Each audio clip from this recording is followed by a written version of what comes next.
It goes without saying that tapestries are purposefully elastic pictures to be folded and moved in space. The finished product, as well as the needle or the shuttle, find themselves in a frenetic shift from left to right. Though textiles from home aren't noted for traveling as much, not spatially at least.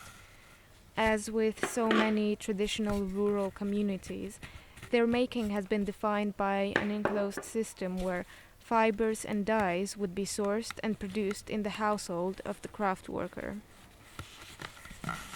Some of the outcomes would eventually be nailed onto walls to insulate or and adorn the household for an unlimited amount of time. One of the most common domestic cloths in 1960s rural Transylvania was the so-called Paradehandtuch, of a modest size and decorated with equally muted motifs. This domestic cloth, introduced by the German settlers of the area hundreds of years ago, had no clear purpose other than to accompany its owner throughout the ups and downs of human life. It was this unadorned rag that was used in mundane activities such as the covering of toddlers after bathing, and in larger communions like christenings, weddings, and funerals. Traditionally, a handful of basic ornaments that have been minimally reinterpreted throughout time is what gets universally woven into fabrics of this kind.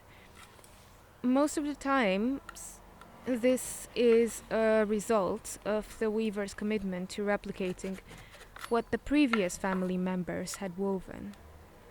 Simplified rhombi, horses, or trees come to shape another kind of continuity among individuals, the generation they belong to, the ones prior to theirs, as well as the ones yet to exist.